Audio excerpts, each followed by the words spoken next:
au-dessus de la maladie, au-dessus des difficultés, au-dessus du manque, au-dessus de l'infirmité, au-dessus de la malédiction, au-dessus de l'infirmité, au-dessus de la mort. Nous voulons te célébrer, Père, parce que tu es digne de te célébrer. Tu es digne d'être acclamé, de te célébrer, de te glorifier dans notre vie. Quelle que soit la maladie, quelle que soit la mort, quelle que soit les défis, Seigneur, nous te levons. Nous te levons.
Toi, il est père. Il dit, je ne me laisserai pas enlever.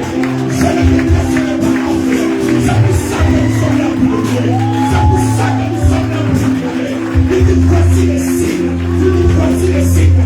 Les signes, c'est la guérison. Les signes, c'est la gloire. Les signes, c'est l'élévation. Les signes, c'est l'immortalité. Les signes, c'est la vie. Il dit, s'accompagnant de ceux qui ont cru. Toi qui crois au Seigneur.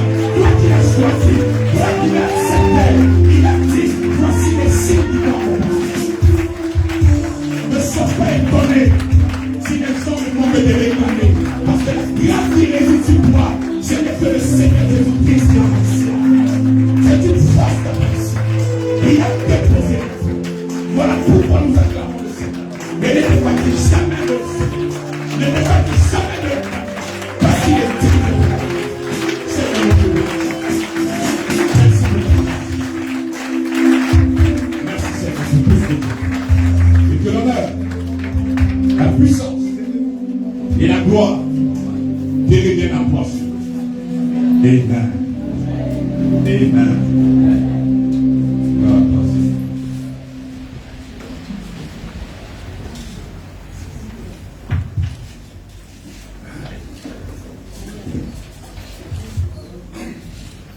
Alléluia. Vous savez qui serait content de vous voir? Est-ce que vous savez ça?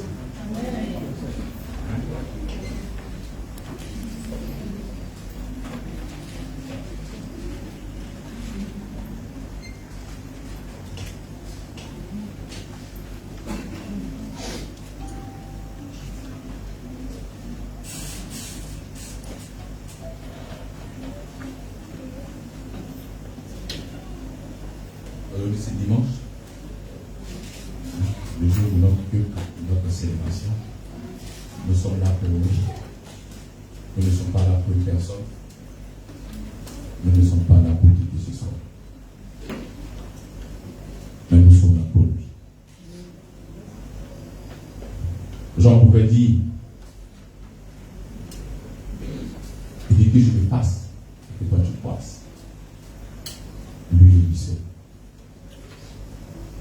Il ne s'agit pas de toi, mais il s'agit de lui. C'est lui qui est le centre. C'est lui qui est la vie. Bien-aimé, tu es à la bonne place. Je te dis que tu es à la bonne place. Parce que je connais une personne qui dit qu'il a tout ça. En fait, d'être en lui. En lui, c'est un lieu. L'apôtre Paul, il avait la gloire. Il avait la salutation de beaucoup de personnes. De beaucoup.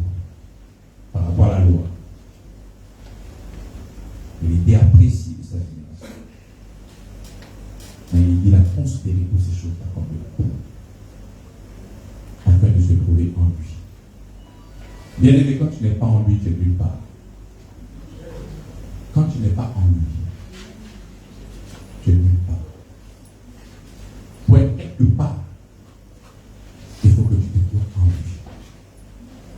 Amen. Et je suis très content parce que je sais que tu es en lui. Amen. Amen. Amen. Je dis, je suis très content parce que je sais que tu es en lui. Est-ce que tu comprends? Je suis très content parce que je sais que tu es en lui. Et lui en toi. C'est une alchimie. Même les chimistes ne peuvent pas comprendre ça. Amen. Alléluia. Et Dieu vous bénisse. Aujourd'hui, c'est le vrai évangile là, 11. Mais bien aimé, j'ai remarqué, lorsque on finit de faire les publications, lorsqu'on finit de faire la maquette du dimanche, mais pourquoi vous ne partagez pas? Pourquoi vous n'invitez pas les gens sur la plateforme de l'église? C'est important de partager. Pour inviter. Amen. Amen. Et je crois que lorsque tu vois une vidéo comique, ou bien peut-être christianistique, ça t'intéresse et tu partages. Ou bien quand tu vois les commérages, pourquoi une publication pour inviter personne. C'est difficile pour toi.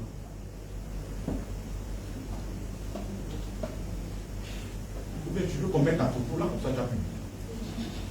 Il faut dire, comment tu as beaucoup de photos là. On va faire chaque personne avec sa photo. Hein? Pourquoi? C'est important. Amen. Amen. On n'est pas là pour le pasteur. Non, pour le Seigneur. C'est pour nous, monsieur. Amen. Tu partages, tu donnes l'information à une personne. Ah, le vrai évangile 11. Attends, ça pourrait peut-être m'intéresser. Mais cette personne-là va venir. Est-ce que c'est mauvais? C'est difficile de partager. On est plus de 70. Mais quand tu vas sur la plateforme, souvent c'est toi qui partages. Est-ce que c'est normal? Mais quand vous voyez d'autres églises, vous êtes vraiment, waouh, l'église est fière. Mais ces personnes-là partagent. Non, vous voulez qu'ils fassent vidéo, partager. Hein? Est-ce que vous voulez? Partageons. Même les pensées que nous faisons de temps en temps, ça peut interpeller un frère. On ne le fait pas pour une personne, non, mais pour le Seigneur. Regarde l'esprit qui est caché derrière ce que tu vois. Combien de personnes que tu peux toucher avec elle? C'est ça que tu dois voir. Amen. Je peux compter sur vous. On finit de faire le culte de célébration. Mais tu peux encore aller sur la plateforme et partager à vos amis. Ils vont écouter le message. Ils seront touchés et transformés. Et c'est là qu'ils vont venir. Il ne faudrait pas penser quand tu vas dire mon frère, j'étais plus chez moi à l'église. Et puis comme ça, il va s'élever pour venir chez toi. Mais il a aussi son église. Il a des engagements. Ce que tu dois faire, c'est de lui apporter la sagesse que toi tu reçois chaque dimanche. Et quand il va comprendre qu'il y a quelque chose, et c'est là cette personne-là va essayer de venir écouter ce qu'on dit ici. C'est pas ça? Mais si tu dis mon frère, allons à l'église, mais tu moi aussi vais à l'église. Ouais. Si tout le sud à quelqu'un te dit allons à l'église, va aller. Hein? Pourquoi? Hein? Eux aussi sont à l'église. Mais ça en fonction de ce qu'ils vont entendre là. Qui vont venir? Hein? Ne vous demande pas. Partagez. Amen. Amen. Ça c'est un bon petit rappel avant de la prédication. Nous sommes au vrai évangile 11. Il y a eu le premier, nous sommes maintenant au 11e. Donc il y a eu beaucoup de choses. Beaucoup de connaissances, beaucoup de révélations. Il y a des choses même qui doivent étonner, vrai ou faux. Mais ce que tu as reçu, et tu penses que c'est tellement bon, mais il communique aussi aux gens. Parce que si on te demande de prêcher, tu vas dire que tu ne peux pas. Si on te demande d'exhorter, tu vas aussi dire que tu ne peux pas. Mais au moins, partager les vidéos, c'est une bonne chose. Amen. Alors, le vrai évangile, l'église nous avons dit quoi? Qui peut me faire un résumé en 2 minutes? Des fils et des filles du royaume. Des gens moins par l'éternel. Mandatés spécialement par le ciel. Les enfants de Christ. Le vrai évangile 10. Un court résumé, est-ce que nous avons vu le dimanche dernier?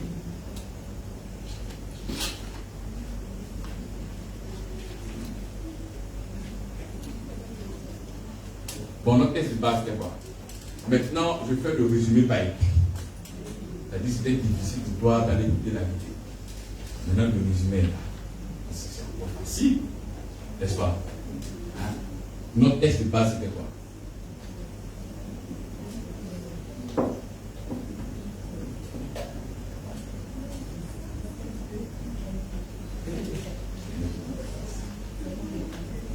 Oui. D'accord. Il n'y a pas de mettre du test de base. C'était 1 Pierre 1, 10. 1 Pierre 1, 10. Et qu'est-ce que 1 Pierre 1, 10 disait?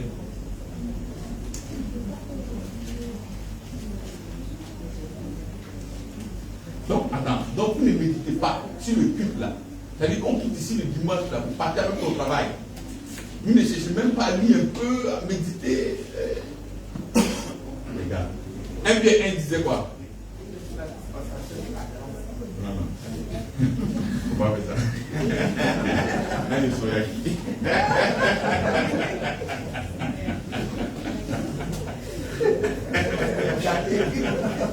C'est moi chérie. Je vais mettre ma copine de l'autre, ça va pas quoi. 1 Pierre 1 disait quoi?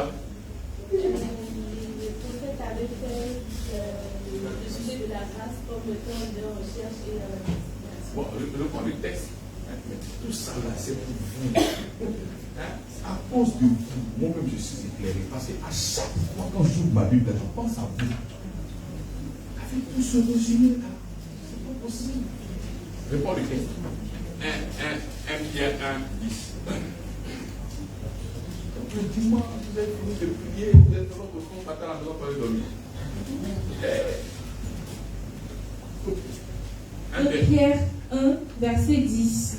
Les prophètes qui ont prophétisé touchant la grâce qui vous était réservée ont fait de ce salut l'objet de leur recherche et de leur investigation. Amen. Vous vous rappelez maintenant? Mais qu'est-ce qu'on avait dit? Qu'est-ce qu'on avait dit?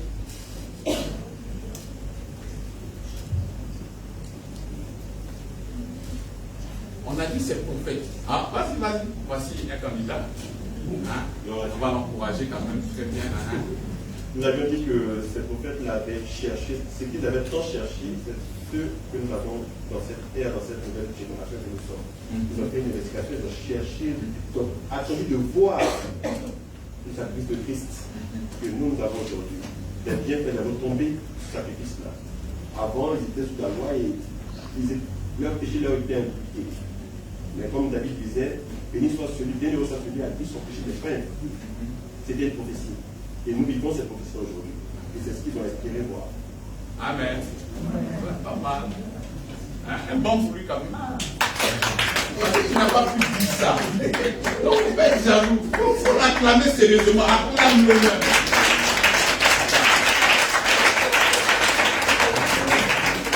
On dit ces prophètes-là ont fait de ce salut l'objet de leur recherche et de leur méditation. Une activité mentale poussée. Le Seigneur, par des inspirations, a donné des révélations à ces prophètes-là. Et ces révélations-là concernaient quoi? La grâce. Ils n'étaient pas dans la dispensation de la grâce. Ils étaient dans la dispensation de quoi? De la loi. Mais l'information qu'ils recevaient du Seigneur, la prophétie qu'ils donnaient, mais c'était grave. De savoir qu'il aura une alliance. Ou dans cette alliance-là, toute arme forgée contre toi est sans effet. Toute langue qui s'élèvera contre toi, tu la condamneras. Et il a donné de ces choses, il a dit que son amour ne s'éloignera jamais de toi. Et il a dit qu'il ne te menacera plus et il ne va plus jamais s'irriter contre toi. Donc quand ces personnes-là étaient en train de prophétiser, ils étaient surpris, impactés. Waouh, mais quelle alliance! Donc ils ont voulu voir ça à quel effort que eux, ils puissent bénéficier de ça. Et c'est là qu'on leur a dit, hé les gars, c'est pas pour vous. C'est pour les gars qui sont là. Et ils avaient mal. Cependant, ces personnes-là qui ont souhaité vivre la grâce, ils ont eu des résultats extraordinaires. Les eaux de l'usine ont ressuscité un mort. Donc si lui-même qui n'était pas dans cette dispensation-là, ces eaux ont ressuscité un mort, et toi, qui a reçu la confiance de la grâce et du don de la justice. Et toi, c'était l'objet de la prédication. Je pensais que c'était bien entré. Je n'ai pas fait. Pourquoi tu n'as pas dit?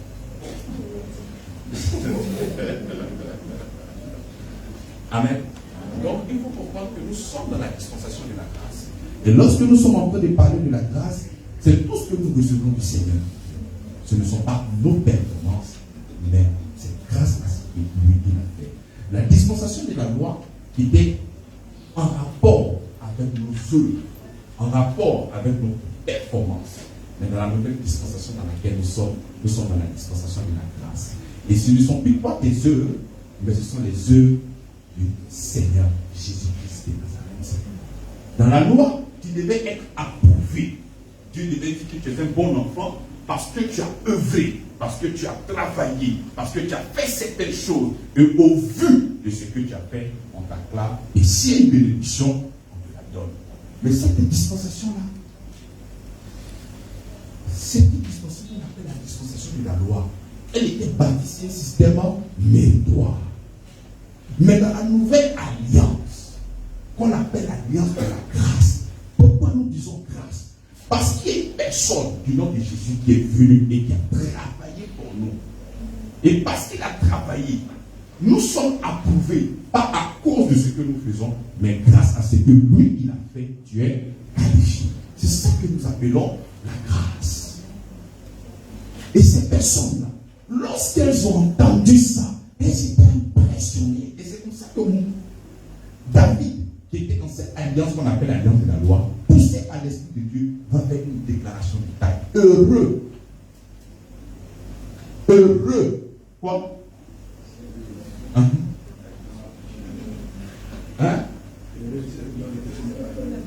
N'est pas imputé. Et donc les iniquités sont pardonnées. Donc ils étaient impressionnés, touchés. Et ils ont bien voulu vivre dans cette grâce-là. Mais ils n'ont pas pu parce que c'était miséricordieux. Cette grâce-là devait être d'abord annoncée par les souffrances et la résurrection de notre Seigneur, le Seigneur Jésus-Christ. Cette grâce-là devait venir avec notre Seigneur et Seigneur. Amen. Amen. Aujourd'hui, nous allons prendre 1 Corinthiens chapitre 2, le verset 1. 1 à 5. 1 Corinthiens chapitre 2, le verset 1 à 5.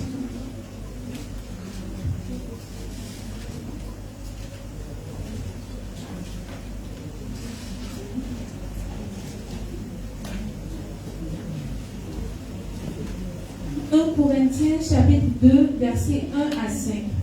Pour moi, frères, lorsque je suis allé chez vous, ce n'est pas avec une supériorité de langage ou de sagesse que je suis allé vous annoncer le témoignage de Dieu.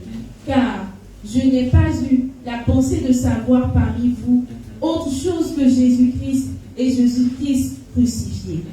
Moi-même, j'étais auprès de vous dans un état de faiblesse, de crainte et de grand tremblement.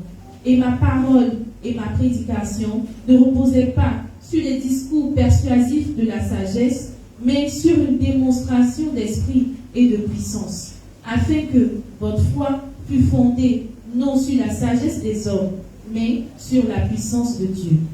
Amen. Amen. Très beau texte. Nous sommes là dans le livre de 1 Corinthiens. Il dit pour mon frère, lorsque je suis allé chez vous, ce n'est pas avec une supériorité de quoi? De langage. Bien aimé, lorsque l'apôtre Paul commence à prédication, lorsqu'il commence à écrire, il faut comprendre que tout ce qu'il a écrit, même les points, les virgules, l'expression de ces mots ont une valeur.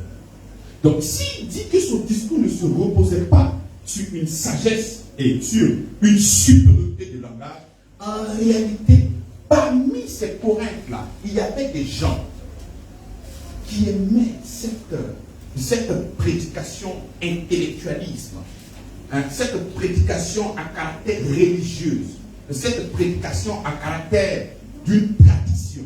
Amen. Il y avait plusieurs types de personnes à Corinthe. Donc il dit que sa prédication ne se reposait pas sur une supériorité de langage. C'est comme ça que tu peux venir annoncer l'évangile. Et pendant que tu es en train d'annoncer l'évangile devient compliqué pour certaines personnes parce que les gens n'arrivent pas à te percevoir. Parce que les tournures de tes expressions, les mots que tu utilises et tout ce que tu es en train de faire ravit même l'œuvre de la croix. Et c'est comme ça que l'évangile doit être prêché d'une manière simple pour que tout le monde puisse comprendre. Toi, tu peux avoir peut-être un bac puissant, mais celui-là qui n'a pas de bac, comment est-ce qu'il peut percevoir l'évangile? Et quand l'apôtre Paul vient, il dit son discours ce n'est pas une supériorité de langage. Parce qu'il y avait des gens comme Apollos qui avaient la maîtrise du français, c'est-à-dire un français rhétorique, une tournure de français vraiment extraordinaire. Et ces gens de personnes-là étaient captivés par rapport à ce langage-là, étaient captivés par rapport à cette connaissance. Mais lui, quand il est venu, il n'est pas venu sur cette base-là. Et c'est comme ça qu'il y a certaines personnes qui sont impressionnées par l'éloquence d'un pasteur, qui sont impressionnées par ce qu'il dit. Bien aimé, même quand une personne vient de tuer, lorsqu'elle est un bon avocat, l'avocat peut dédouaner cette personne-là par sa manière, par la manipulation du français et des textes. Mais il dit que tout ce qu'il faisait n'était pas reposé sur une supériorité de langage. C'est très important. Lorsqu'il dit ça, c'est parce qu'il y avait déjà des conflits en Corinthe. Il y avait plusieurs idées spirituelles. Quand vous allez voir au chapitre 3, l'autre va te dire que je suis d'Apollos. Moi, je suis de Paul. Celui-là de Christ. Est-ce que vous comprenez? Donc, il y avait déjà des conflits. Et un gars comme Apollos qui avait vraiment la maîtrise du langage, du grec, qui parlait d'une manière extraordinaire, mais c'est tout en temps. Alors qu'une personne qui peut peut-être boiteuse parce que le français ou l'expression qu'il utilise n'est pas enrichi, n'est pas riche. Et tu peux même douter de l'évangile qu'il prêche. Il dit, ce n'est pas avec une supériorité de langage ou de la sagesse. Lorsqu'il parle de la sagesse, il parle de quoi? Il parle de la sagesse de l'homme. Et non pas la sagesse de Dieu. Alors que nous savons que la sagesse de l'homme est une sagesse conditionnée par la loi. Parce que l'homme, n'ayant pas le cœur de Dieu qui est conduit par la grâce, l'homme est conduit par la loi. Et quand l'homme est conduit par la loi, sa sagesse à lui se repose sur la loi. Pas autre chose. Et c'est pour ça que lorsque tu es en train de prêcher la loi, c'est démonstratif. Les gens vont venir te parler, qu'est-ce que tes parents ont fait hier? Les gens vont venir te dire des choses qui n'ont rien à voir avec l'évangile de Christ. Si la sagesse est basée sur l'homme, la sagesse est basée sur l'homme, c'est sur quoi? En fonction de ce que tu fais. Parce que tu as fait ci, parce que tu as fait ça, voici des choses qui doivent t'arriver, ou voici des choses qui ne doivent pas t'arriver. C'est quand tu es en train de prêcher la sagesse de l'homme, des hommes, que la Bible peut te demander, mais qu'est-ce que tes parents ont mangé?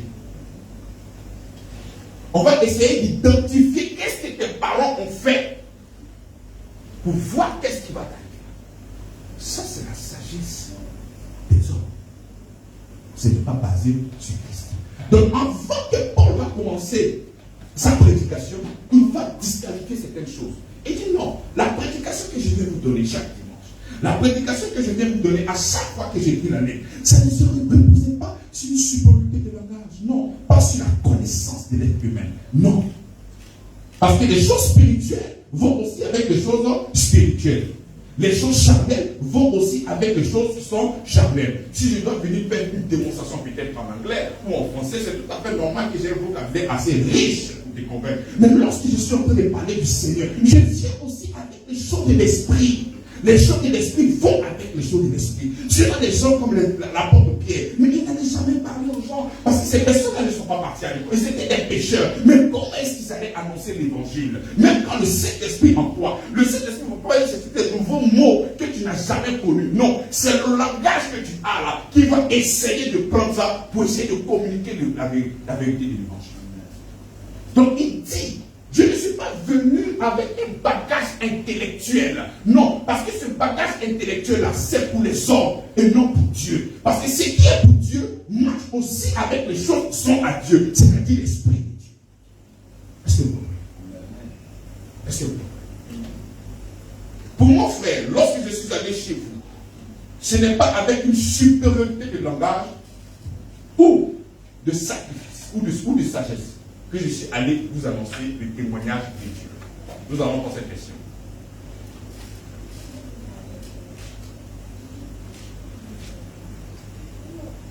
Il dit, c'est pourquoi moi aussi, frère, lorsque je suis arrivé chez vous, je ne suis pas venu apporter le témoignage de Dieu avec des paroles sublimes. Avec des paroles sublimes. Bien aimé, un prédicateur peut venir vous séduire par ses paroles, par ses tournures. Mais en réalité, il n'y a pas la vérité de l'évangile. Il dit, je ne suis pas venu avec des paroles sublimes, mais il est venu avec un langage simple. un langage spirituel. Parce que c'est spirituellement qu'on juge. Il dit, je ne suis pas venu apporter le témoignage de Dieu avec des paroles sublimes ou brillantes démonstrations. Lorsque ta prédication a un caractère de démontrer, bien aimé, c'est la loi. Nous ne faisons qu'annoncer l'évangile. Et c'est Dieu qui vous convainc. Le sceau de l'esprit vient mettre le cachet sur chaque phrase qui sort véritablement du Seigneur. Moi, je ne cherche pas à vous démontrer quoi que ce soit. Je cherche à vous montrer le Seigneur, à vous montrer le vrai évangile au travers de la parole de Dieu. Et lorsque ces personnes cherchent à démontrer, c'est de démontrer l'origine de ton mal. Mais aujourd'hui, tu n'arrives pas à faire ci, tu n'arrives pas à faire ça. En réalité, voici ce que ton père a fait hier. Et c'est parce que ton père a fait ça que ces gens de problèmes-là sont arrivés. Et dit, on ne dira plus jamais ce genre de problèmes-là en Israël. Les pères ont mangé des raisins verts et les dents des enfants sont. Lorsque tu prêches la loi, tu ne peux qu'avoir ce langage-là. Tu ne peux que chercher. Mais qui a mangé pour que tes dents soient agacées? Ça, c'est la sagesse de l'homme et non la sagesse du Seigneur. Il y avait des gens qui venaient sur la bannière de la loi et faisaient ce genre de déclarations-là. Il y avait des personnes qui venaient avec de beaux discours. Il y avait des érudits. Il y avait beaucoup de choses en ce moment. Mais quand il dit, ne confondez pas. Je ne suis pas comme celui-là. Je ne suis pas venu au nom de la loi. Je ne suis pas venu avec la sagesse de l'homme. Je ne suis pas venu avec l'intelligence de l'homme. Mais je suis venu avec l'esprit qui souffle et qui apporte la connaissance. Et le témoignage que l'apôtre est venu donner. Et c'est pour ça que lorsque nous sommes en train de parler du thème, du vrai évangile, lorsque tu n'as pas la connaissance, lorsque tu n'as pas la grâce de recevoir, ça sera un scandale pour toi. Parce que ton intelligence, la sagesse humaine est en conflit avec la sagesse de Dieu. Lorsque tu reçois une parole qui vient de la Bible, lorsque tu reçois la parole qui provient de l'évangile, ça doit faire un clash avec ta manière de penser à toi. Parce que ta manière de penser à toi n'est pas. Il doit y avoir un conflit. Voilà pourquoi la Bible déclare que quand l'évangile est donné, c'est un scandale pour les Juifs et une folie pour ceux qui ne croient pas. Une folie pour les Grecs, mais une puissance pour celui qui. Mais est-ce que l'évangile qu'on te communique chaque dimanche là, est-ce que ça produit ça en toi? Voilà pourquoi ce n'est pas l'intelligence que nous prenons pour accepter, c'est le cœur que nous prenons pour accepter l'évangile. Parce que si tu prends l'évangile là avec ton intelligence, il aura classe parce que c'est pas normal. Mais dis à une personne que tu es juste parce que tu crois en la mort de quelqu'un. Non, c'est pas possible. Ton intelligence est conditionnée par la loi. Ton intelligence est conditionnée par un cœur de loi. Parce que tu sais que si tu as fait ça, il doit avoir des résultats. Et c'est comme ça qu'il connaît. Et c'est comme ça même à l'école. Tu sais que quand tu as bien travaillé, tu auras des bonnes notes. L'intelligence humaine est basée sur un système de loi. Mais l'apôtre Paul n'est pas venu sur cette loi. Il dit, car je n'ai pas eu la pensée de savoir parmi vous autre chose que Jésus-Christ. Et Jésus-Christ suffit. C'est comme ça que quand l'apôtre Paul entre à Corinthe, il ne veut pas chercher à savoir, mais qui est ton père? Il ne veut pas chercher à savoir, mais est-ce que ton père a fait des libations? Il ne veut pas chercher à savoir, mais quel est le démon qui dirige ta famille? Il ne veut pas chercher à savoir, mais quel est ce lion-là qui est dans le couloir de ce quartier? Il ne veut pas chercher à savoir quelle est la puissance qui dirige ce quartier-là. Non, ça ce n'est pas son problème. Il dit, lorsque je suis allé chez vous, je n'ai pas eu la pensée.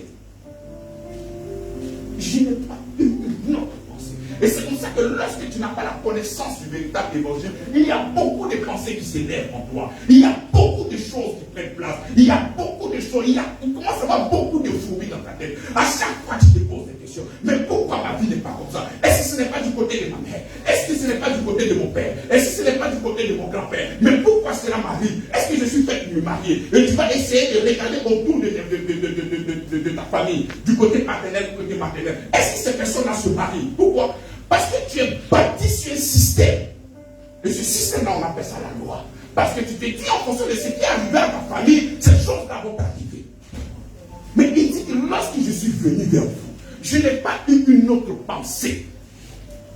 Paul savait qu'il y avait des gens qui n'étaient pas encore mariés. Paul savait qu'il y a des gens encore peut-être qui étaient malades. Paul savait aussi qu'il y avait beaucoup de défis. Les défis que tu as aujourd'hui là, les gens ont eu ça aussi dans leur temps. Mais quand il est venu, il n'a pas cherché tout ça. Il ne s'est pas précipité pour demander à quelqu'un tu souffres de quoi, tu es malade, tu as quoi. Non. Il dit lorsque je suis arrivé, car je n'ai pas eu la pensée de savoir parmi vous autre chose que Jésus. Autre chose que uniquement que Jésus. Lorsque nous sommes en train de parler de Jésus, nous sommes en train de parler de l'évangile. Romains chapitre 1, le verset 3 nous dit que l'évangile concerne une personne. Et cette personne-là, c'est qui? C'est Jésus-Christ. Et lorsque celui qui dit ne pointe pas du doigt Jésus, tu n'es pas en train de prêcher l'évangile. L'évangile, c'est Jésus au commencement, Jésus au milieu et Jésus à la fin. Lorsque l'évangile que tu es en train de prêcher là, c'est centré sur l'homme, c'est centré sur ce que toi tu dois faire, c'est centré sur toi tes prouesses. Bien aimé, ce n'est pas l'évangile, c'est la loi que tu es en train de prêcher. Comme en Actes chapitre 5 qui disait, il y a encore des gens dans les synagogues qui ne font que prêcher la loi de Moïse. Bien aimé, lorsque tu es en train de prêcher la loi de Moïse, c'est là que tu vois pas que l'homme est au centre. Parce que lorsque tu prêches la loi, il y a tu ne dois pas faire, tu ne dois pas faire, tu ne dois pas faire. Mais lorsque tu es en train de prêcher la grâce, ton doigt pointe Jésus de Nazareth. Ton doigt ne fait que pointer Jésus. Jésus au commencement et Jésus au milieu, Jésus à la fin. Voilà pourquoi nous disons avec une sérénité légendaire, l'évangile concerne Jésus. L'évangile ne te concerne pas toi. L'apôtre Paul dit quand il est venu, il n'a pas eu une autre pensée de savoir si tu as jeûné avant de venir. Il n'a pas connu une autre pensée de savoir qu'est-ce que tu as fait avant de venir. Non, quand il est venu, il a commencé à parler de qui? Il a commencé à parler de qui? Il a commencé à parler de qui? Il a commencé à parler de qui? Jésus seulement. Jésus matin, Jésus à midi et Jésus le soir. Bien, mais si ta parole n'est pas enrobée de Jésus, tais-toi. Parce qu'il n'y a pas de vérité en dehors de Jésus. Il dit, je n'ai pas eu une autre pensée de savoir Jésus-Christ. Et lorsque l'apôtre Paul est en train de dire Jésus-Christ, il est en train de parler Jésus, abaissement, Christ, élévation. Il dit, c'est Jésus que vous avez reçu. Il est venu en tant qu'homme. Il a souffert. Allez prendre Ésaïe 53. Lorsqu'il dit que je n'ai pas eu la pensée de savoir autre chose que Jésus-Christ. Il est en train de parler de son abaissement. Il parle de tout ce que Jésus a fait sur la terre. Il parlait de son obéissance. Il parlait de son incarnation. Il parlait de ce que Jésus était en train de faire. Parce que quand on parle de Jésus, nous sommes en train de parler de sa partie. Oh, Jésus, c'est un homme. Ne souffrez pas de ça. Jésus, quand on dit Jésus, c'est un homme. Quand on dit Jésus-Christ, c'est le divin dans un corps. Donc lorsqu'il dit, quand je suis venu vers vous, je n'ai parlé seulement de Jésus-Christ. Il parlait de son abaissement, de son sacrifice, de tout ce qu'il a fait. Il n'est pas qui a gesté mal. Il a fait tout ce qu'il pouvait faire sur la terre. Donc l'apôtre Paul passait seulement son temps lorsqu'il était dans les églises, dans les synagogues et chez lui à la maison, en train de parler de Jésus. Bien aimé, il y a beaucoup de choses à savoir de Jésus. Parce que lorsque tu as la connaissance de Jésus, tu as aussi la connaissance de Dieu. Parce que c'est Dieu autrefois que tu parlais à chaque fois. Aujourd'hui, tu as l'opportunité de connaître ce Dieu-là. Et tu le connais comment? Tu le connais en regardant Jésus. Bien aimé, sans Jésus, tu n'as pas de connaissance de Dieu. Sans Jésus, tu n'as pas une connaissance de Dieu. La connaissance de Dieu que tu peux avoir, et c'est une connaissance, voilà, qui peut, mais en Jésus, tu as la connaissance parfaite. La Bible est qu'il est l'empreinte de sa personne.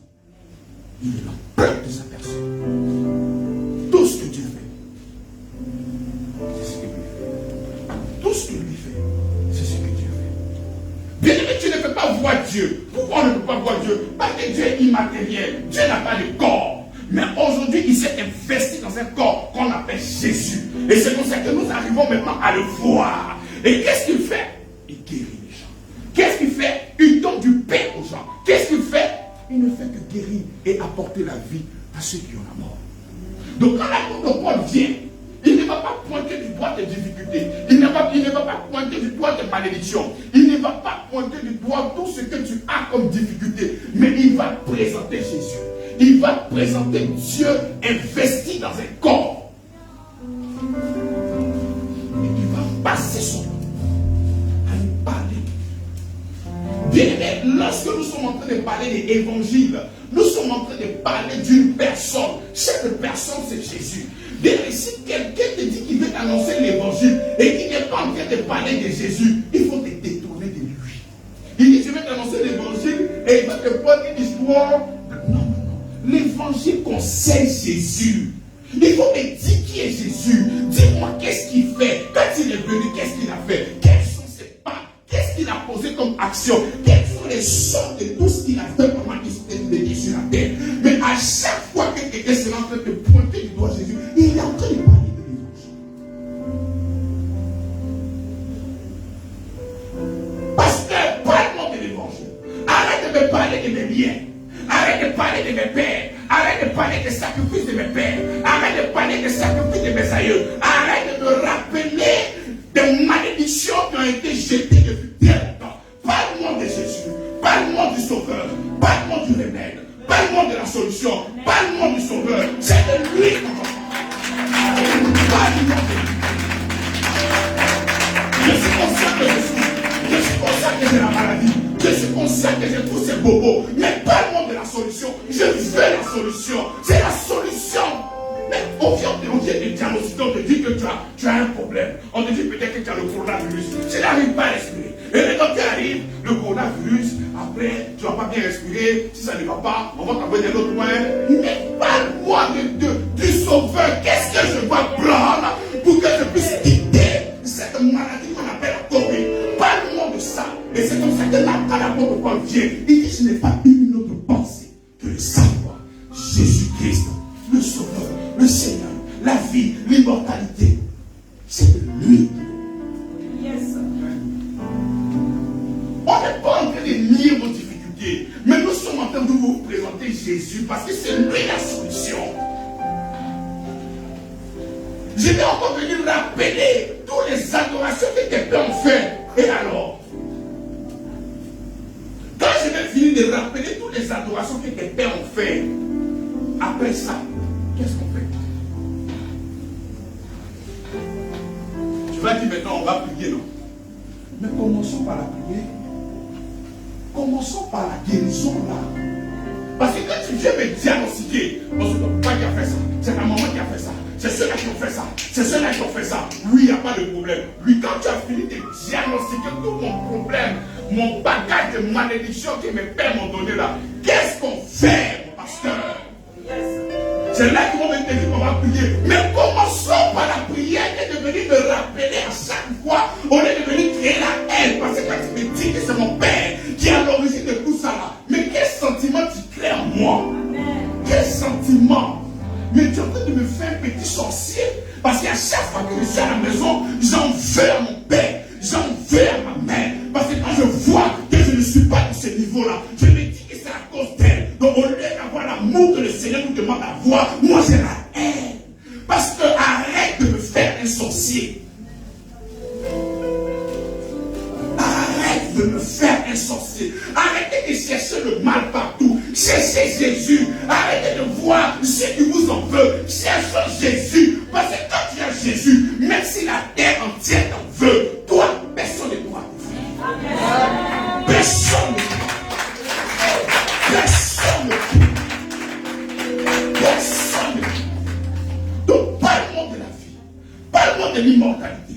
Parle-moi des choses qui pourront me faire évoluer. Arrête de me tirer vers le bas. Arrête de me lier tous les jours au péché. Mais parle-moi de la solution. Tu viens voir ton grand frère. Tu viens voir un été. Tu viens voir un ami à la maison. Tu lui dis, ami, frère, copain, faim, je veux manger. Ah bon? Mais depuis quand tu n'as pas encore mangé? Ça fait combien de temps tu n'as pas encore mangé? Mais la dernière fois que tu as mangé, c'était à quelle heure? Mais pourquoi tu ne travailles pas et tu ne manges pas? Il dit il a faim. J'ai faim, je veux manger. Il y a la délivrance, il y a la maladie, il y a la mort, il y a l'infirmité. La personne a besoin de Jésus. Toi, tu es en train de parler d'une démonstration de puissance de toi, pas de manger. Donc tu dis, non, il veut Jésus. Il veut entendre Jésus. Il a besoin de ces paroles-là pour que la foi naisse. Il n'a pas besoin de ces paroles-là qui vont le revolter à chaque fois. Et ces personnes-là, pour se tenir sur quelle forme vous connaissez la vérité vous affranchira. Connaître la vérité du sorcier, c'est ça qui va t'affranchir. Connaître que ton père veut te tuer, c'est ça qui va t'affranchir. Connaître que ta mère veut te tuer, c'est ça qui va t'affranchir. Connaître que ton collaborateur au travail t'en veut, c'est ça qui va t'affranchir. Celui qui a affranchi, c'est Jésus. Ce n'est pas de savoir qui est contre toi qui va t'affranchir. Connaître Jésus t'affranchit. Pourquoi? Parce que dans cette alliance, il dit toute âme forcée contre toi est sans effet. Il y aura des gens qui vont constamment vous haïr. C'est normal. Mais il dit, moi qui suis le prophète, mais regardez comment est-ce que me gagne. On m'appelait un démon. Mais et vous? Mais le Seigneur sait très bien qu'il y a des gens qui vont vous en vouloir. Mais si tu ne m'en veux pas, c'est qu'ils ne sont pas encore de Dieu. Parce que cette promesse, ça doit aussi rien. Des gens vont m'en vouloir. Parce que je suis lumière. Et la lumière, ça dérange. Mais est-ce que toi, tu déranges? Si tu ne déranges pas, c'est qu'il y a un problème. Tu dois déranger. Lorsque tu annonces la vérité de l'évangile, tu dois déranger. Et il va essayer spirituellement. Quand il n'arrive pas, il va venir physiquement maintenant pour te. Et là, quand tu t'inquiètes, parlez-moi de Jésus. L'apôtre Paul dit, je n'ai pas pu la pensée de savoir autre chose. Il dit autre chose. Il va englober tout. Qu'est-ce que tu peux remplacer par autre chose? Mets ça sur le compte. Qu'est-ce que quoi tu t'imagines quoi? Les liens de la famille, les malédictions générationnelles, le péché que tu as fait hier, le péché que tu as fait avant-hier. Mais dis-moi quel est ton souci majeur. Dis-moi quel est le problème qui te tracasse, où tu n'arrives pas à dormir. Quel est ce problème? Quelle est cette difficulté-là? C'est quoi le souci? Il dit, il n'est pas venu pour savoir ça. Il est venu pour présenter la lumière. Il est venu pour présenter Jésus. Il est venu présenter la vie. Jésus, c'est la vie. Il dit, je suis la vie. Il ne dit pas qu'il a la vie. Donc, il est venu te présenter la vie. Donc, lorsque tu vois la vie, mais essaie de récupérer cette vie-là. Au lieu de chercher ceux qui t'en veulent. Au lieu de chercher les malédictions. Au lieu de chercher qui te bloque. Bien aimé, savoir qui te bloque ne va pas t'aider. Ça va faire de toi un sorcier. Ce qui peut t'aider, c'est entendre l'évangile de ton salut. Pas autre chose. Arrêtez d'être impressionné par les numéros de téléphone. Arrêtez d'être dans votre numéro de téléphone que tu connais, on te dit que tu es impressionné. Arrêtez d'être impressionné de savoir que c'est votre père, votre frère, votre grand-père qui veut vous tuer. Arrêtez d'être impressionné. Soyons impressionnés de ce que Dieu s'est fait homme et il a habité parmi nous. Mais il faudrait que toute ta mentalité, ton cœur, ta conscience, mais essaie de comprendre quelle est cette sagesse, quel est ce mystère. Dieu se fait homme et a habité parmi nous. Mais la pensée doit être occupée par ça et non de savoir qui t'en veut. C'est lui qui s'en charge. Toutes ces personnes-là qui veulent vous faire du mal, le Seigneur lui-même, il est là. Il dit, l'ange de l'Éternel campe autour de toi. Tu n'as pas besoin de savoir qui te cherche. Il dit, je ferai de tes ennemis son marche-pied. Je ne connais pas le nom de tes ennemis. Mais s'il y a 100 ennemis, tu auras 100 marche-pieds. S'il y a 1000 ennemis, il y aura 1000 marche-pieds. Et tous seront anéantis par toi. C'est de ça qu'il s'agit. Pas autre chose. Il dit, car je n'ai pas mis la pensée de savoir parmi vous autre chose que Jésus-Christ. Virgule. Et Jésus-Christ, ça veut dire quoi? Bien aimé, est-ce que tu sais que je t'aime tellement que ton amour, l'amour que j'ai pour toi, me donne la connaissance. Parce que quand je vois ça, j'ai envie de comprendre moi-même. Et tellement j'ai envie de vous expliquer, quand je cherche à comprendre, moi-même je suis édifié. Il dit, Jésus-Christ, figure. Jésus-Christ, là, crucifié, ça veut dire quoi? Ça veut dire quoi? Jésus-Christ, quoi? Quand on parle de crucifixion, on voit quoi? On voit quoi? On voit quoi? Alléluia. Voilà pourquoi il est important de savoir que tous les éléments qui touchent à Christ sont très importants. Pourquoi? Le sac a une valeur. La valeur du sang, c'est pourquoi? C'est pourquoi? Pourquoi? Pour effacer le péché. Mais lorsque nous disons que nos péchés sont pardonnés, mais ce n'est pas le bois, ce n'est pas la croix, c'est le sang. Lorsque nous parlons de pardon des péchés, c'est lié au sang, ce n'est pas lié à la croix. Lorsque nous sommes en train de parler de guérison, il dit parce que maîtrise, nous sommes guéris. Donc la guérison est liée au maîtrise de Jésus, pas à la croix, pas au sang. Les choses ont les valeurs et on les baisse encore. Lorsque nous sommes en train de parler de la croix, lorsque nous sommes en train de parler de la croix, nous sommes en train de parler de notre vieil homme, nous sommes en train de parler de la délivrance.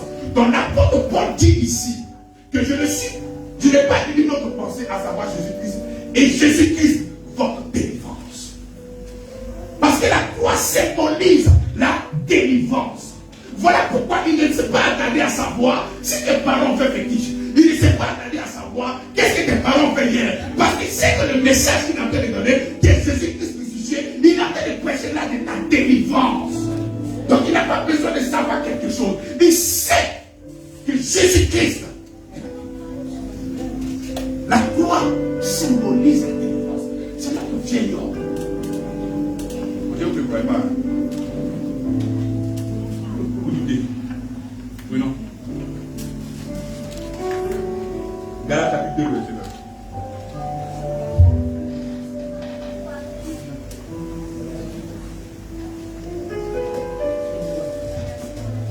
Galates 2, 9.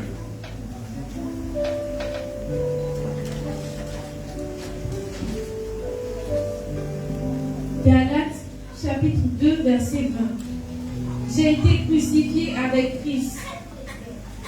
Et si je vis, ce n'est plus moi qui vis, c'est Christ qui vit en moi.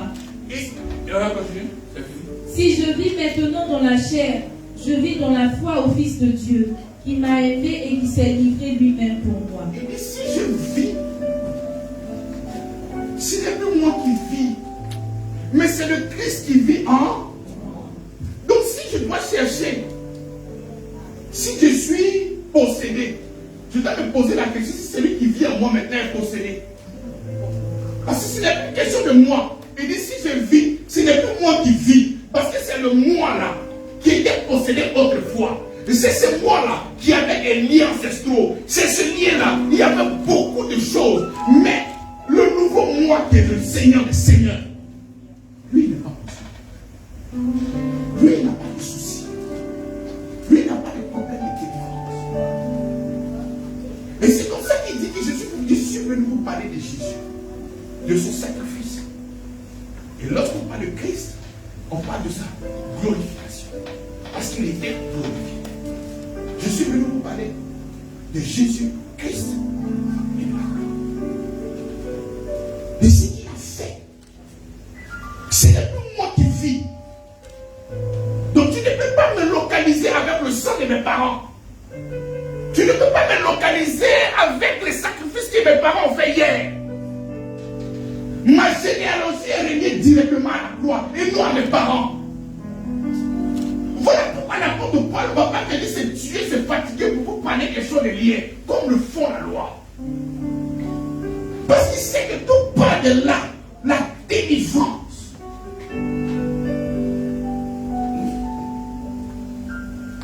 Romains chapitre 6, le verset 6.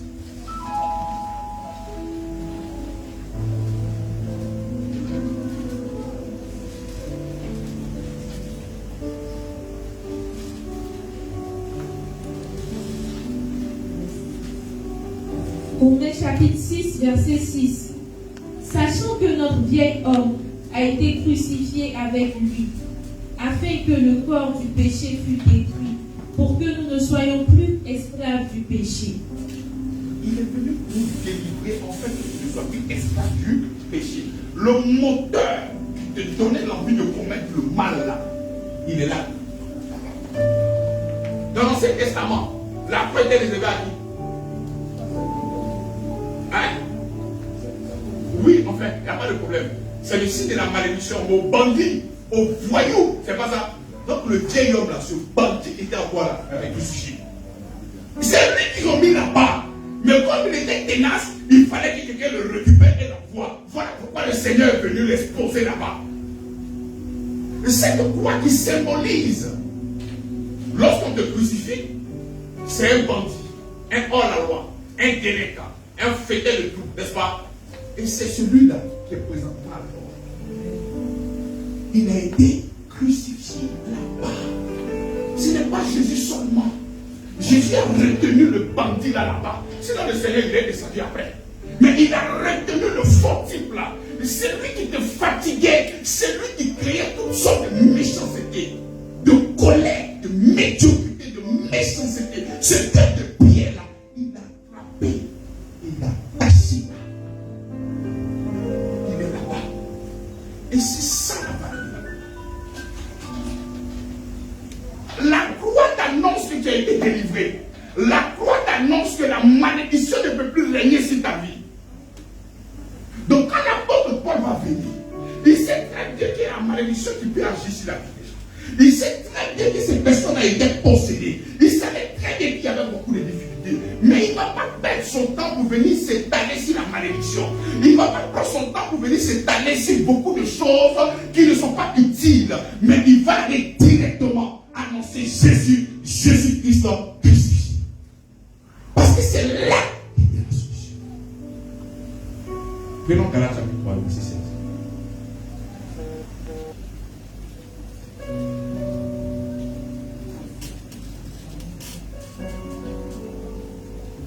Galates chapitre 3. 13. Galates 3, 13. Galates chapitre 3, Verset 13. verset 13.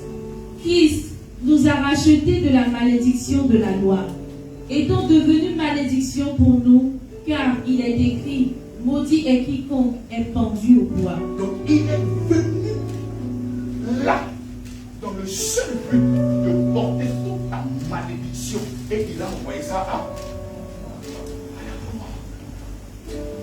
Donc, quand le prédicateur, celui qui a la connaissance de ce que Jésus-Christ a fait, lorsqu'il vient vous parler de l'évangile, il ne peut pas venir vous rabattre les oreilles avec les liens, avec les autels. Pourquoi?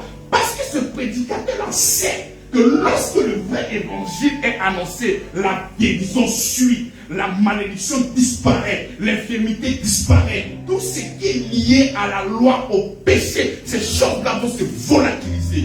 Pourquoi? Parce que lorsque l'enseignement est communiqué, la foi naît et le miracle est authentique. Et c'est de ça qu'il s'agit. Voilà pourquoi l'apôtre Paul ne peut pas chercher à identifier tous les sorciers de votre famille.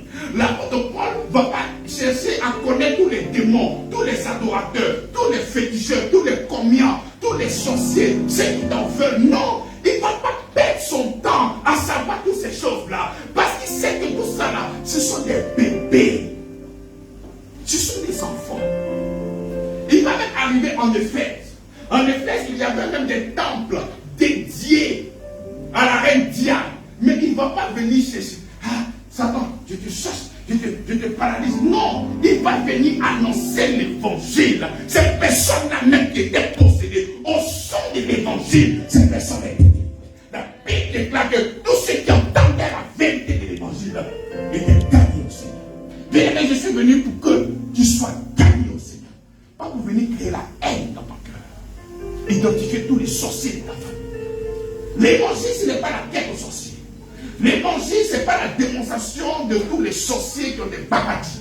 L'évangile, c'est de connaître ce que Jésus-Christ a fait pour vous. Et la Bible dit que quand il est venu, il n'a pas une autre pensée de savoir Jésus-Christ crucifié. Et lorsque nous sommes en train de parler de la crucifixion, nous sommes en train de parler de la croix. Et la vallée de la croix, c'est la délivrance. La vallée de la croix, c'est la malédiction. Et tous ces impairs-là sont là-bas.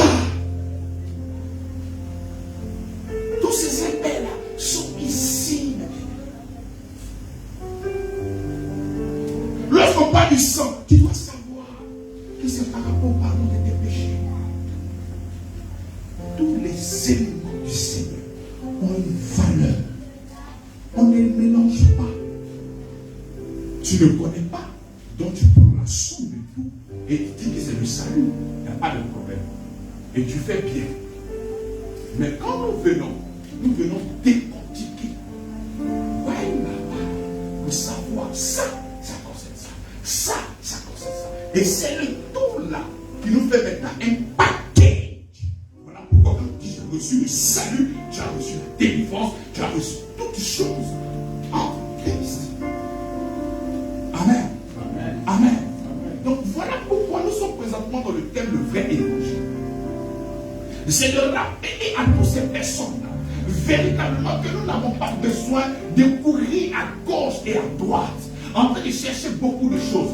Bien aimé, une seule chose est nécessaire.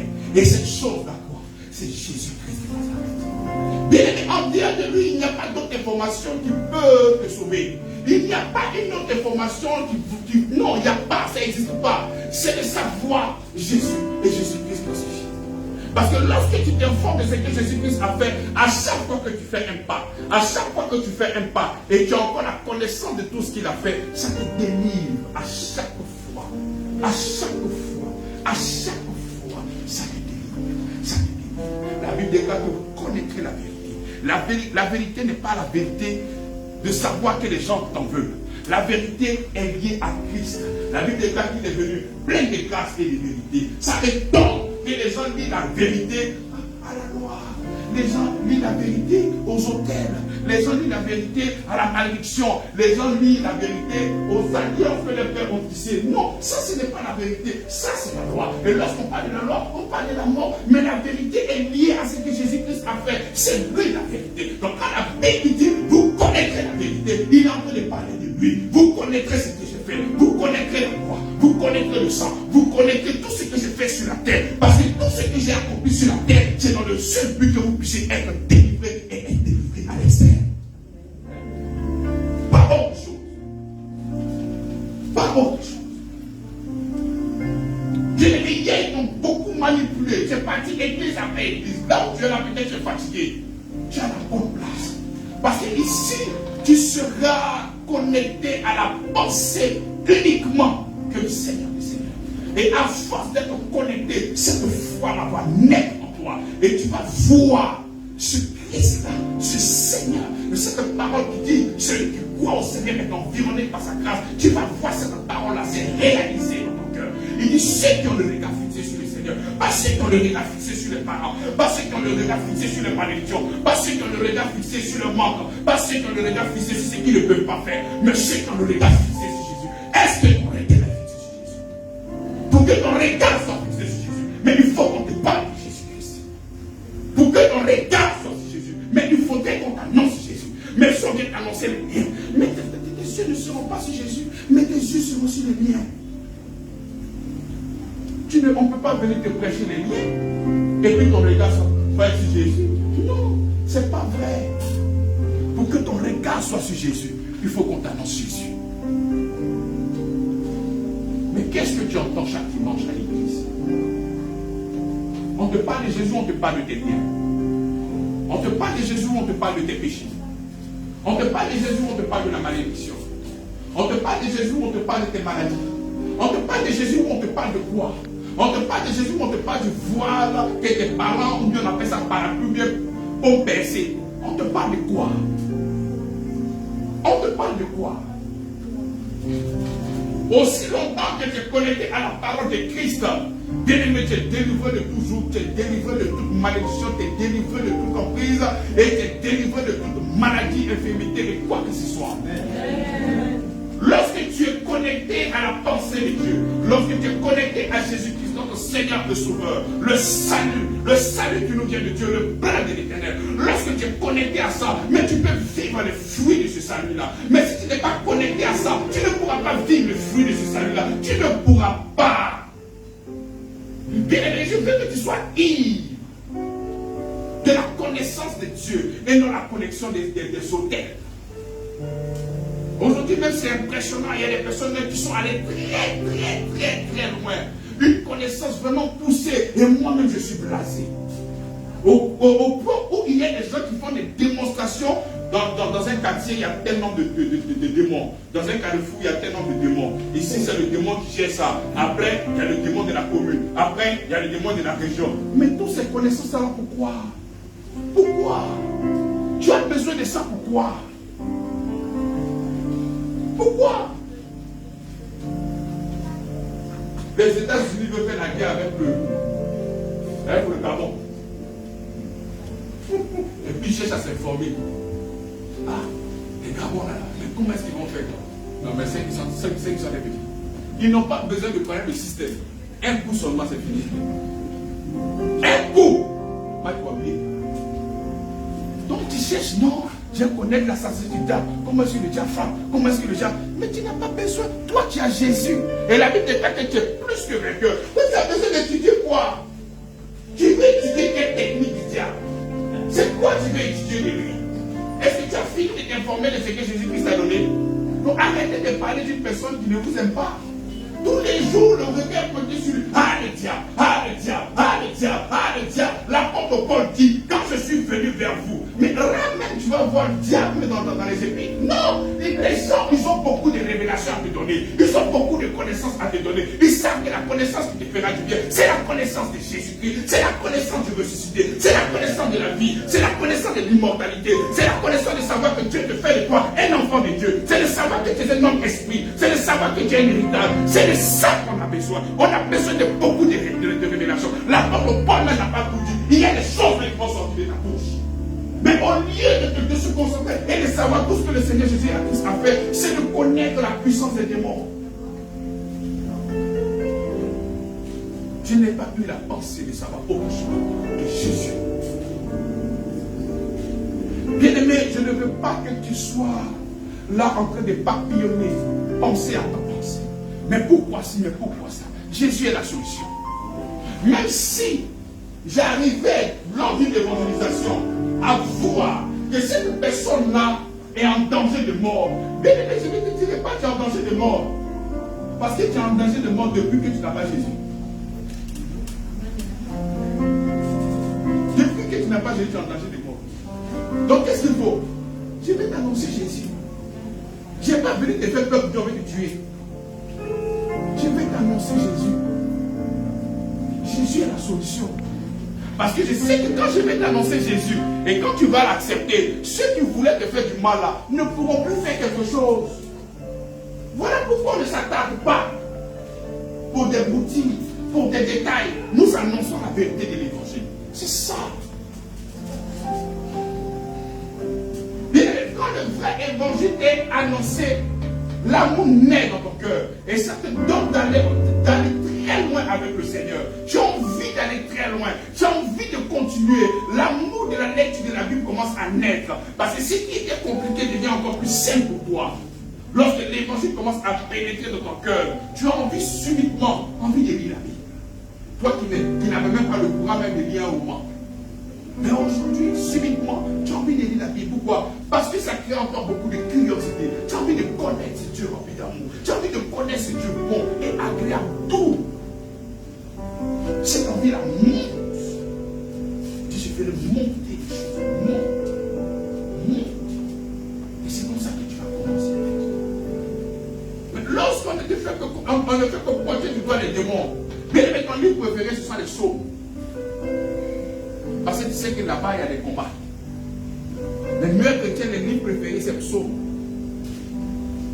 Parce que là-bas, il y a des protections dangereuses. Bien aimé, la protection, c'est d'être en Christ. Être en Christ, c'est ça la protection.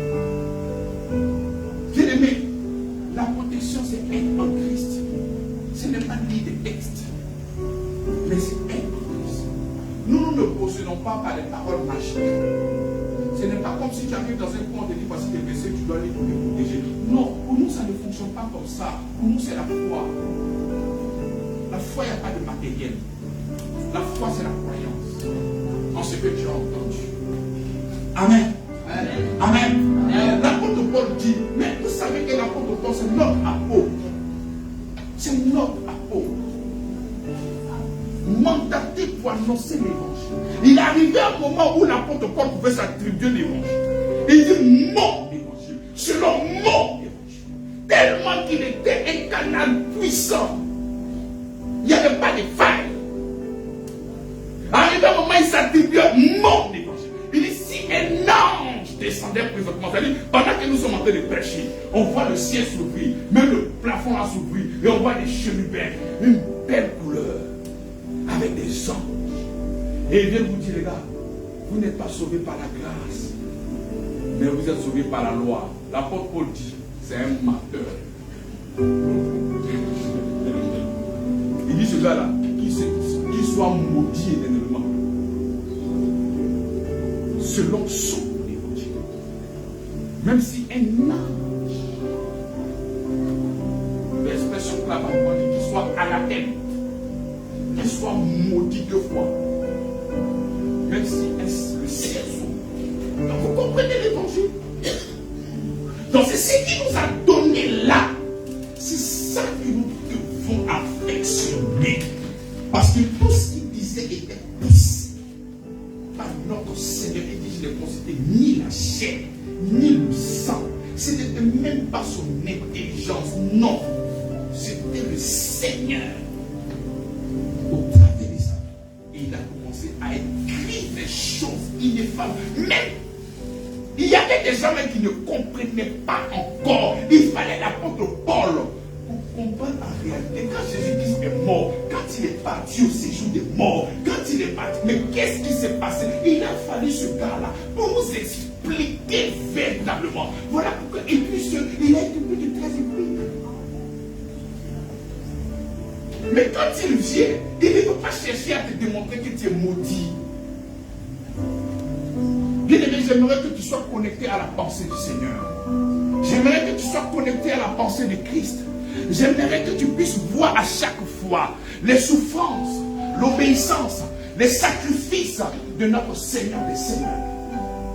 À chaque fois que tu veux, que tu sens quelque chose et que tu veux demander soit un besoin au Seigneur, il ne faudrait pas voir tes prouesses, il ne faudrait pas voir tes forces, il ne faudrait pas voir ton obéissance, mais il faut voir lui son obéissance, parce que lui il a obéi, toi tu as été qualifié pour recevoir cette bénédiction. Et ça, ces religieux-là n'aiment pas ça. La religion n'aime pas ça. Parce que quand on parle de la religion, on parle de la performance de l'homme. On parle de la promesse de l'homme. Ce que l'homme pourra faire. Ce que l'homme peut faire. Mais lorsque nous sommes en train de parler au nom du Sauveur, c'est ce que lui, il a fait. Parce que ce que lui, il a fait vient te dédouaner de toute charge. Parce que ce que lui, il a fait vient te délivrer de la maladie, vient te délivrer de la mort, vient te délivrer de toutes choses. L'apôtre Paul dit, je n'ai pas eu la pensée de savoir parmi vous autre chose. Bien aimé, lorsque tu es dans autre chose, tu n'es pas quelque part. J'aimerais que tu sois enraciné et fondé dans la parole.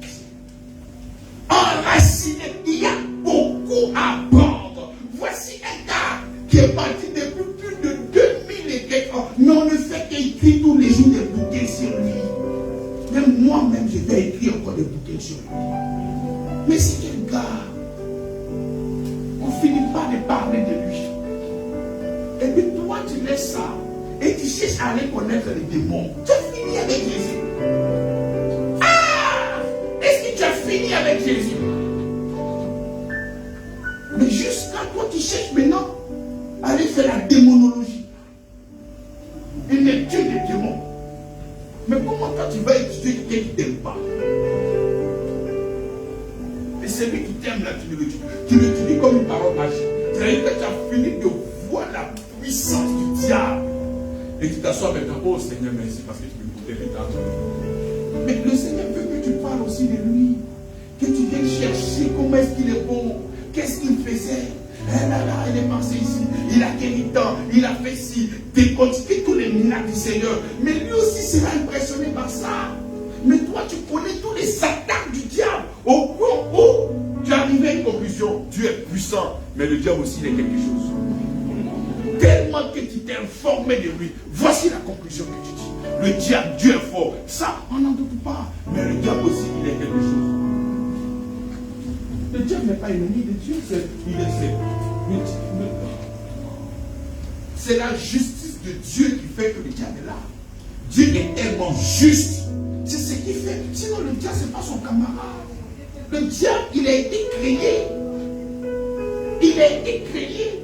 Donc souvent vous êtes là, vous parlez des diables. Non, Dieu est là, le diable est là, comme si c'était des forces quand même qui étaient là. Chacun essaie de passer devant son ami. Non. C'est sa justice là qui fait qu'il y a beaucoup de choses. Parce que c'est un Dieu qui est juste. Tu sais tout à l'heure, quand il dit à une personne, je vais te bénir, toi-même, tu commences à te restreindre. Il y a certaines choses que tu ne peux plus faire. Quand Dieu dit je te bénirai, ça veut dire que la malédiction ne peut plus sortir. Donc les gens disent que non, elle n'était pas maudite. Oui, Dieu peut tout faire, oui. Comme toi, tu peux étrangler l'enfant de 1 an. Mais tu ne peux pas le faire. Pourquoi? Est-ce que vous comprenez ce que je suis en train de dire? Est-ce que vous comprenez? C'est pas que tu n'as pas la force. Mais tu ne peux pas le faire. Amen. Donc quand Dieu dit je te bénirai, il est en train de s'imposer des limites. Parce qu'il ne peut pas dire je te bénis et puis il va te tuer après. Donc quand il dit je te promets que je te bénis, il s'impose déjà des limites. Tout ce qui sortira, c'est la bénédiction. Donc quand les gens disent que non, Dieu ne peut pas faire ça, Dieu. Non, ce n'est pas une question de capacité. Mais le fait qu'ils te disent que je te bénirai, il s'impose déjà des limites. Quand il dit que je ne me souviendrai plus de vos péchés, ce n'est pas parce qu'il a Alzheimer. Non, Dieu n'a pas Alzheimer. Dieu n'a pas problème de mémoire. Mais il dit je ne me souviendrai plus. Comprends ça comme ça. Donc, arrête de marcher. Je ne me souviendrai plus. Dieu n'a pas un problème de péché. Mais il s'impose. C'est Dieu même lui-même qui s'impose. Toi, tu ne peux pas lui imposer quelque chose. Donc, quand il dit, je ne me souviendrai plus, il s'impose. Et il reste dans cette justice qui ne devait sortir. Donc, ce qui te concerne, il ne se souviendra plus. Voilà pourquoi nous dansons à chaque fois que nous louons le Seigneur. Parce que je sais que le fait que Dieu a dit qu'il ne se souviendra plus de mes iniquités, il ne va pas revenir encore se souvenir. S'il vous plaît. Et l'apôtre Paul avait toutes ces connaissances-là. Donc à chaque fois qu'il y avait lieu d'annoncer la vérité de l'évangile, mais il ne pouvait pas donner ce temps-là au diable. Il ne pouvait pas donner ce temps-là au diable. Mais à la connaissance de ce qui s'est passé, des chrétiens. Pourquoi il a fait 3 jours dans le tombeau, tu ne sais pas. Maintenant tu connais le nom qui gouverne le quartier, le démon qui gouverne le quartier. Où tu allais prendre ça, tu ne sais pas. Pourquoi le sang? Pourquoi Jésus n'est pas, Dieu n'est pas resté là-bas, bon, je vous pardonne, c'est fini. Pourquoi il n'a pas dit ça? Et puis il est descendu, tu ne sais pas. Mais le démon qui dirige la Côte d'Ivoire, toi tu connais son nom, Aïe Césarine. Tu maîtrises le gouvernement du diable. L'information que le Seigneur nous a donnée et qui nous suffit, c'est que le diable est un menteur. Bien aimé, ça te suffit. Tu n'as pas besoin d'une autre information. Le Seigneur dit que c'est un menteur. Ça te suffit. Si le Seigneur te donne une information, il faut savoir que l'information qu'il t'a donnée là, ça te suffit. Il dit c'est un menteur. Dans d'autres versets, il disait l'accusateur. Ça te suffit. faisons les études du Seigneur. Ayons la pensée de Christ. Ayons la pensée de l'évangile. Ayons la pensée de ce que Jésus-Christ a fait pour nous. Lorsqu'on parle de Jésus, on parle de son abaissement. Il était humble comme toi. Il a mangé comme toi. Il a dormi comme toi. Il avait faim comme toi. Il a marché comme toi. Il s'est dépouillé. Et il est devenu semblable à un être humain. Waouh! Ça peut être chic même à parcourir la Bible et à comprendre encore ce mystère. L'apôtre Paul, ce mystère, c'était l'amour de Dieu. Mais les gens ont remplacé le mystère par l'amour. Et puis ils ont donné des gros titres. Le mystère de la révélation de l'angéologie. Le mystère des 7 sceaux. Des flammes de quoi. Jusqu'à il y a des gens qui sont rentrés dans la numérologie. Tout ça là, ce n'est pas ça qui est important. Ce qui est important, c'est d'avoir la connaissance, la pensée de Jésus. Son abaissement. Christ, lui qui a reçu le nom au-dessus de tout. Il glorifie. Et la croix, la valeur de la croix, qui est notre délivrance. Le vieil homme qui était en toi, qui faisait n'importe quoi, qui pouvait tuer, qui pouvait faire beaucoup de choses. Ce bandit-là, on l'a arrêté. Il est là-bas. La meilleure prison. Ce n'est pas macabre, c'est la croix. Il est là-bas. Donc tu ne dois pas t'inquiéter de quoi que ce soit. C'est d'avoir cette conscience-là. Que le vieil homme a été exposé. Donc j'ai la capacité aujourd'hui de marcher en nouveauté de vie. J'ai la capacité aujourd'hui en Christ d'être meilleur et de produire des actes de sainteté. La sainteté, c'est lui. Et au travers de cette sainteté en nous, nous avons la capacité de produire des actes de sainteté. Pourquoi? Parce que c'est lui qui vit en nous. De la même manière que hier, il y avait l'esprit de mort et qui nous donnait des actes de mort. De la même manière aujourd'hui, la sainteté est en nous et nous marchons maintenant dans cette sainteté-là, par les actions que nous montrons aux gens, que nous sommes devenus des personnes extraordinaires. Donc, bien aimé, lorsque nous sommes en train de parler de l'évangile, il faut avoir la conscience, il faut savoir ce que le Seigneur a fait pour toi. Aussi longtemps que tu vas t'informer de ce que le Seigneur a fait pour toi, la foi grandit à chaque fois que tu pointes du doigt Jésus. Parce qu'à chaque fois que tu vas pointer du doigt Jésus, tu vas savoir son amour, tu vas connaître son amour, tu vas connaître encore son amour et tu connaîtras encore son amour. Parce que tout ce que nous savons, c'est que lui, il est bon. Dieu nous aime. Dieu nous aime. C'est la plus grande révélation de la parole du Seigneur. Car Dieu a tant aimé le monde. Amen. Car Dieu a tant aimé le monde. Soyez délivrés de toutes ces pensées-là. De diable. Soyez délivrés de ces pensées-là. Non, je ne peux pas. La Bible déclare que je puis tout par celui qui me fortifie. Essayez d'enlever toutes ces choses-là dans votre tête. Soyez libérés véritablement en Christ. Dépassez-vous de ces pensées-là qui n'ont pas le Seigneur. Mais ayez uniquement la pensée de Christ. Ayez uniquement la pensée de Christ. C'est la pensée de Christ qui nous maintient en vie. Bien aimé, toutes ces choses-là vont disparaître. Toutes les prophéties, les guérisons, toutes ces choses-là vont disparaître. Ce qui va te maintenir en vie, c'est la pensée de Christ en toi qui te maintient en vie. C'est lui qui est la vie. C'est cette connaissance-là qui est la vie, qui est l'immortalité. Donc quand toutes ces choses-là vont tomber en lambeaux, ce qui va te maintenir, c'est la pensée de Christ. C'est la pensée de Christ en toi. C'est ça qui ne va jamais partir. Jamais partir. Si ta foi est basée sur autre chose que la pensée de Christ, bien aimé, dès qu'on te dit, tu dois partir. Mais nous devons avoir uniquement, bien aimé, uniquement la pensée de Christ. Amen.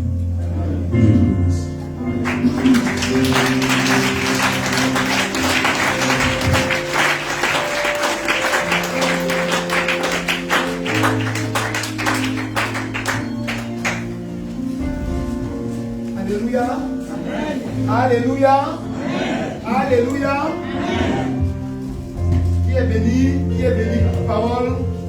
Qui est béni par la parole? Amen. Ferme les yeux. Ferme les yeux.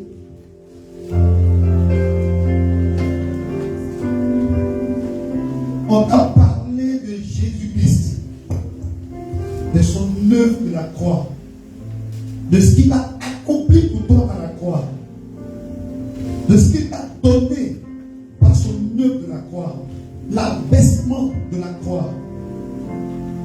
Toutes ces choses, c'est pour toi qu'il les a faites. Et à partir de ce qu'il a fait, il en est sorti des richesses spirituelles. Il en est sorti la délivrance, comme on vient de l'entendre pendant le message. Il en est sorti la liberté. Il en est sorti la victoire sur le péché, la victoire sur la maladie, la victoire sur la pauvreté. Voici ce qui est sorti de l'œuvre de Jésus, tel qu'on vient de l'entendre. Alors toi, la seule chose que tu as à faire, c'est de dire merci à Dieu. Alors ouvre la bouche sans avoir honte de ton voisin. Ouvre la bouche véritablement et dis merci au Seigneur. Tout le monde prie. Dis merci à Dieu. Ouvre la bouche et dis merci à Dieu. Christ n'a pas eu honte. Il a été crucifié sur une montagne hors de la ville. Et tout le monde a pu le voir. C'était sans honte qu'il a fait. Toi aussi, n'aie pas honte. Ton voisin ne peut rien apporter. Si tu es esclave de quelque chose, ton voisin ne peut rien faire pour toi. Alors n'aie même pas honte de lui. Considère que tu es seul dans la salle. Et ouvre ta bouche pour dire merci à Dieu. Ouvre ta bouche pour bénir celui qui s'est laissé abaisser et mourir pour toi. Pour t'accorder la vie abondante. Pour t'accorder la grâce de la délivrance. Celui qui par son œuvre a mis fin au lien de famille. Il a mis fin au lien de famille pour toi. Il t'accorde une nouvelle généalogie. Il t'accorde une nouvelle généalogie. Tu es né de lui.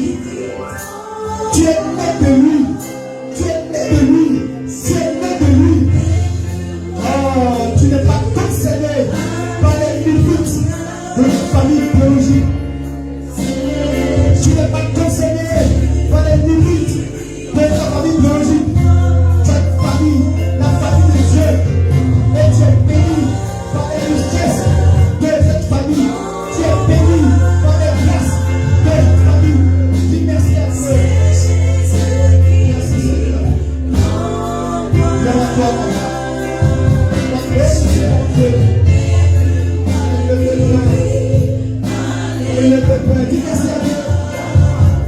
C'est Jésus qui vit en toi.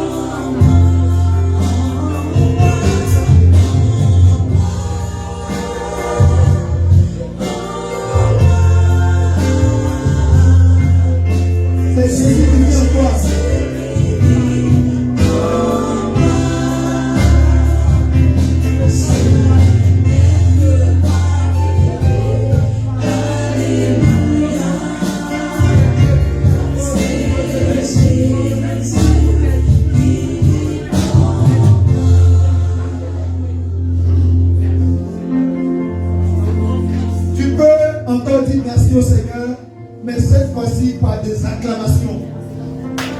Dis encore merci, mais par des acclamations. Par des acclamations. Par des acclamations. Des acclamations vives. Des acclamations fortes. Des acclamations de reconnaissance. Des acclamations de grâce. Parce que tu sais que tu es béni. Parce que tu sais que tu es béni. Parce que tu sais que tu es béni. Amen. Amen. Tu peux t'asseoir. Après l'œuvre de la croix, qu'est-ce qui s'est passé? Désormais, qui vit en toi? Qui vit en toi? Christ qui vit en toi. Est-ce que c'est Jésus? C'est Christ qui vit en toi. Amen. Est-ce que tu es sûr de ça?